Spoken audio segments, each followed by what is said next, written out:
and I look to our next speaker to take this topic forward. Dr. Madan Meena from Rajasthan. He is an artist and a folklore researcher from Savai Madhopur district in Rajasthan. He has documented the art of the women of his own community as well. Building on the work of Komalji Kotari on the oral histories of Rajasthan, Madan Meena has been highlighting the strained situation of some of the communities there who are known globally for their art, music, and dance, and yet treated abominably in their own land. His topic is: will reclaiming heritage lead to an end to marginalization? While heritage is celebrated, communities may not. Case of heritage of denotified tribes from Rajasthan. Over to you, sir. Thank you, Gautami. Thank you, Tom, for giving this opportunity to talk at this platform. And it was a wonderful listening from Munjal and Sonnamalaya. Munjal spoke about the Adivasis, and Sonnamalaya talked about the marginalization of the women. Basically, the misinterpretation. I think the misinterpretation is something very important, which is not discussed in the cultural context. It is not even discussed in the academic sphere also. So this is what I have faced myself while working with my own community, which is also Adivasi community. As Munjal has spoken about the politics of stage, so I have seen the politics of galleries also. I have seen the politics of art fraternity also. So when I was doing my research on the wall painting tradition of my own community, for example, Munjal must be knowing about the Khovar paintings done in Jharkhand in this Hazaribagh area. Similarly, the women in my community also paint these beautiful, they decorate their houses around Diwali festival and other occasions. So when I was researching, I thought that why not we should expose it to the world, because so far this art form was never exposed. It never came into limelight. Like Varli was known, Madhubani painting style was known, and other Sorai painting was known, but this art form was never brought into limelight. So I thought that why not myself do an exhibition, could try an exhibition of this. So that time I remember that I had met Kapila Vatsan, and she agreed to put up the exhibition, and she herself sponsored the whole exhibition of India International Center. So the first exhibition happened way back in 2012, I think. That exhibition happened, and after that I decided to take it all across. Okay, now the works of art that I had collected on paper, because earlier these paintings were done only on walls. I think I was the first one to get them done on paper, and later I realized that this was a big mistake actually, because I did this mistake because I saw Bharat Bhavan, I saw Craft Museum, all were getting these work done like this, and they were putting them into frames and they were displaying, telling about these different Adivasi communities, the vibrant visual culture that the communities has. I think that was the best way I thought that to represent these cultures to the outside world actually. So this was something like an exposure to my research to the outside world. Let us share it with everyone. So I put up this exhibition after this IIC in Delhi. I had taken this exhibition to Ahmedabad, to Bhopal I had taken it, to Bangalore I took it. And then finally it went to Australia and it went to England also. And in these exhibition, people had come to buy the paintings. Now see, I had got these paintings done without paying any much money to these women. And I was not willing to sell them because they were not meant for sale. I just collected them because I knew that, because in front of me only, these mud houses were being pulled down. I think before this session also, there was a huge discussion on heritage and architecture, all those issues. So that you are already aware of those issues. So same was the situation in my area also. Concrete houses were coming up and these houses were being pulled down, and the women were stopped to do such works on the concrete walls. So I didn't sell anything. So will you believe, matlab, people had got angry. Matlab, they had come to the exhibitions and they just became angry that, that why can't you sell it actually? No, this is not for sale actually. It is from my community. It is something, it's my heritage actually that I want to preserve for the future generations to come. If they want to discover how their mothers has done this art long back, maybe decades back, so they will at least get some perception of that art form. So I documented it in form of photographs, in form of videos, and in form of real artworks done by these women, but I never sold those works. So I think this is very important realization that comes to you actually. Okay, the stage looks vibrant actually. You know, it looks so attracting actually. It just captures you. It's such a glamorous thing that attracts everyone. But on the other hand, it has its own demerits also. So after this exhibition, I think I just got in contact with Komalda through Kapilaji only. She introduced me to Komalda, and Komalda was that time planning a museum on brooms. So Komalda thought that this boy has done work on this mud architecture and the aesthetics of the mud architecture basically. So let him involve in the museum project. So this was a project about brooms. So I curated the exhibition out of my own understanding, how I saw the rural spaces. This museum is all about rural spaces, and then the subject is broom. So it has been displayed in a natural context rather than being put in any showcases, rather than being like not to photograph or not to touch. We just broke all those notions of conventional colonial museum theories. So that was a museum that was put up. So while working with the Rupayan Sansthan, as you know, Komalda was a pioneer in bringing many of the communities on international stage. One of them was Kalbelia, the Langas, the Manganiyars, even the Katputli players, even the Kamaicha, this Tiratali people, and even the Kanja women also. He took them all to the international stage, and this was a time of 70s, 80s, I think, when these India festivals were happening abroad. They happened in Russia, they were in Moscow, they were in France, they went to England also. So many of the groups, many of the communities, the indigenous communities from Rajasthan visited and participated in these, and they got a big fame, and they earn a money like anything. Like, I still know that many have, after returning from these festivals, they had purchased gold actually. Like Ghazi Khan, he has purchased a lot of gold. They became rich actually. So that was something that attracted everyone, that these people getting such a limelight, getting such attention, and later on many of them became Padma Shri also. They got Academy Awards, they got Padma Shri also. But this was a vibrant side of the culture that I saw while working with the Rupayan Sansthan. Okay. Now after finishing this work, I started working with Bhasha for one of the projects that was regarding languages actually, to document the languages of Rajasthan. So Dr. Ganesh Devi has assigned me this work, and we published a volume on Rajasthan. And by that time, actually, I came to understand about the denotified tribes, about the nomadic communities. And over there, I even got a project to survey these communities. So while doing work with these, or with that survey and doing a report on them, and then going and meeting these communities, I found a very opposite side of the vibrant culture that I have studied so far, or what I had noticed so far with the Rupayan Sansthan. The whole perception of this change when I started working with these nomadic communities, with these denotified tribes, from the aspect of their stigmatization, being stigmatized because of the Criminal Tribe Act, constituted in 1871. And then there were so many issues because all these committees used to come for different meetings, and we used to organize some Dakshin and Mayank, and we all people used to meet in Delhi and different places in Ahmedabad, even in the Bhasha Sanstha in Baroda. So these were totally different narratives actually. So my understanding of these communities are two different parts of the same coin actually. These are stark realities. So this is what I have tried to put here in this small presentation, which is all visual presentation. I will like to just share that, and as time is short, I'll definitely try to finish by 5:30 or 5:35 at the maximum. So let me share my screen.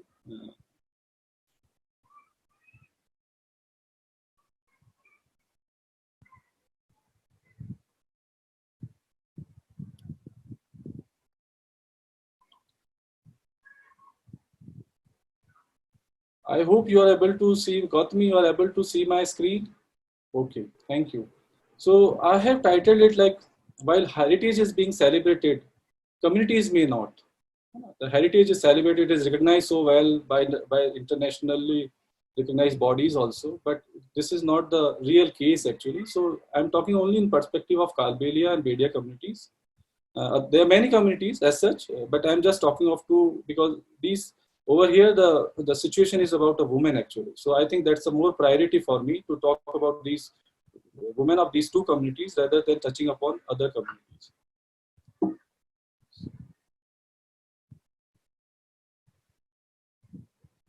So everyone knows that Kalbelia folk songs and dances has been recognized by UNESCO under this list of intangible cultural heritage of humanity.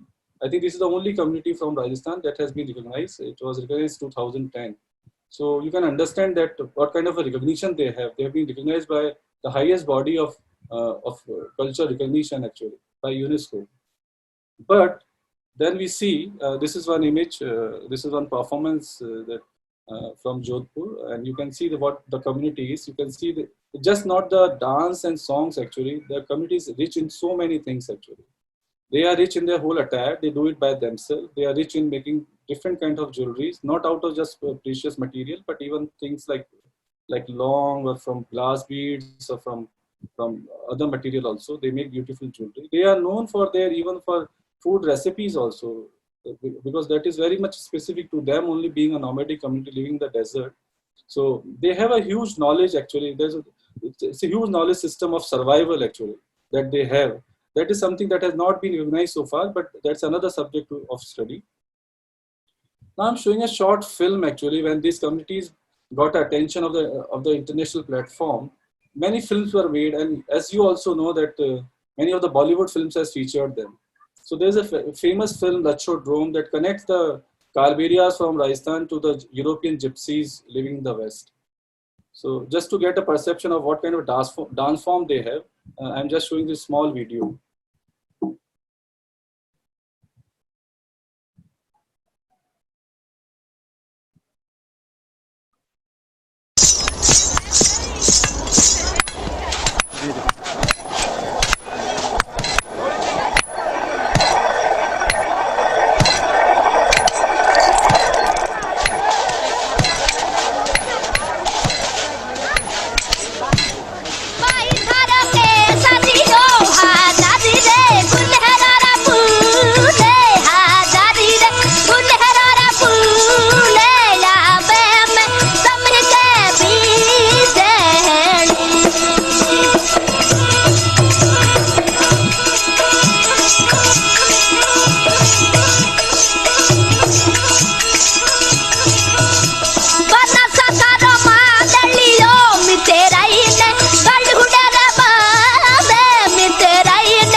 So this is what we see the community. This is how we see the community actually. This is how the public recognize the community. You know? But see the another side of the story. This is a recent interview with this one of the community leader from Kishannath Kalbelia. What he has spoken about the community. Just listen to that. Sir आज राजस्थान को राजस्थान का ही इसलिए Kalbelia culture के लिए ही राजस्थान प्रसिद्ध है और कालबेलिया जाति से ही पूरा भारत वर्ष में विदेशों में हमारे लोग कालबेलिया जाति के लोग जाते हैं और विश्व का नाम राजस्थान का नहीं पूरे विश्व का नाम करते हैं। और कालबेलिया जाति का जैसे हमारे गुलाबो देवी सपेरा देख लो, वो उनको आज राष्ट्रपति अवार्ड मिला है और विदेश में जाकर अपना कल्चर, कालबेलिया कल्चर दिखाया है। जैसे कंचन सपेरा मान लो, मेवा सपेरा मान लो, और कई तरह के लोग हैं, वो लोग जो है अपनी कला का प्रदर्शन करके और अपना कालबेलिया नृत्य करके, कालबेलिया डांस करके इस कालबेलिया को विख्यात किया है। लेकिन उनके भी बेचारों के लिए बड़ी दुख की बात है, वो इतना करते हुए भी उनमें जो बिचौलिए होते हैं जो उनको वहां ले जाते हैं, तो जैसे उनका जो सौदा हुआ कि भाई तुम्हारे को ये वहां विदेश जाने का 2 लाख रुपए मिलेगा, तो वो बीच वाले जो आदमी है उनको 50,000 देंगे और 1.5 लाख रुपए वही सेट कर जाते हैं। फिर भी वो भी बेचारे आज भी इसी तरह के तरीके से अपना पेट का गुजारा करते हैं। उनको भी पूरी पूंजी नहीं मिलती, उसमें बीच में दलाल होते हैं। उनको, सरकार को ये देखना चाहिए कि उन काम को भी, और कहीं पे भी राजस्थान में कहीं कहीं पे कालबेलिया कल्चर खोले जाए। So you see, Komaldas' effort was to get them a real recognition which was due to them, because most of these communities are Dalit communities and they have been exploited by the higher caste for so many years. So he wanted them to bring them to the stage. Otherwise, Kalibelias are recognized, generally they are recognized as beggars actually. They are even recognized as traditional beggars also. So he wanted to get them a decent recognition, decent livelihood for them. So he made all these efforts. But he could have never imagined that later on such people will come who will start taking such commissions, who will start exploiting the communities like this. Now I'm coming to the second subject. Now on one side you have seen this, the exploitation of the women dancers, of the Kalbelia women dancers. Now when it comes to this, to the atrocities, and then the perception that the police has, the world has a perception that Kalbelias are great dancers, but the police has a perception that they are a criminal gangs. And this is a recent case, 17th September 2020. A small theft happened in Chittorgarh district, and only two men were captured. And the police, the superintendent of police, SP of Chittorgarh district, he released a press note. And in the press note, he mentioned that these members are part of the Kalbelia criminal gang. Now, how can he use a community as a gang? This has been barred by the Supreme Court also. We had different commissions and this issue has been raised. But still that practice of police of stigmatizing these communities with these criminal identities is still going on. So there is a stark difference between these two realities that we see. Now, another thing that recently what this COVID has led to is that many of these communities who were settled in cities for their livelihoods, they have all returned to the villages. And over here, I met these women, because there we see that they are performers, they are stage performers. The community has such a vibrant culture. But these women that you see over here are women who has returned from Delhi, from Noida, and they beg in the city. So it is not that the whole of the Kalbelia community has been recognized as has been properly dealt with. Many of these community members still face this issue of livelihood, and their children, they still collect plastic in the city. So these are quite two stark realities that I wanted to tell about this Kalbelia community. Now coming to the media. Few years back, I had gone to see this a huge Mela, a fair that happens in the month of March in Ashoknagar district of Madhya Pradesh. And there is a temple of Sita Mata. So people make a wish that if a child is born, male son is born, they will bring a Bedia woman, and that woman will dance in the temple of this Sita Mata. That is a tradition over here actually. So that is how these villagers, they come in groups, they come in trucks, jeeps, they bring these Bedia women, they commission them from their villages, and they bring them along, and they take them to the temple. The women dance over there. And after that, they come out and they set up a stage on the ground. The space that you see all around this temple, they set up tents and they set up grounds, and around which the villagers sit in circle, and the women are made to dance. Actually, the ritual has happened. Actually, the ritual, jo asta jo unhone mangi, that has happened in the temple. But after that, It is all their entertainment that happens. And what is that entertainment? It is a molestation of that woman. So on one side, you see that it's a religious practice.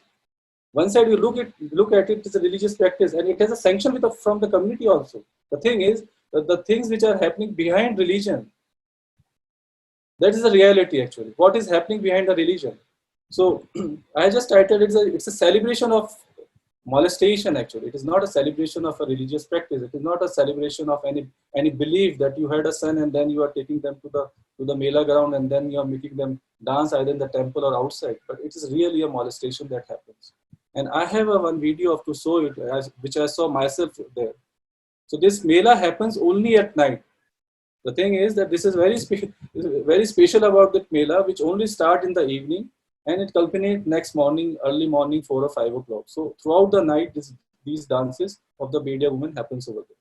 So this is Sita Mata temple, Love Kush, Sita, and then Rishi Valmiki over there. So these are the groups, and you can see people in the circle, all the villagers who bring them to the temple. They are all sitting around. And then here is a small video, and in the video you yourself will see the kind of molestation happening to these women.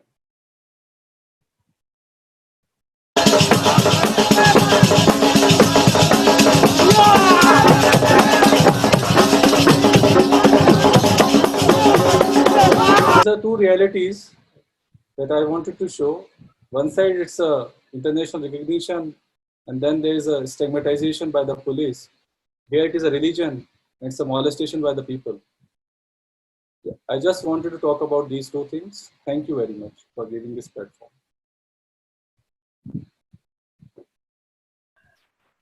Thank you, Madanji. I think what I spoke about right in the beginning, that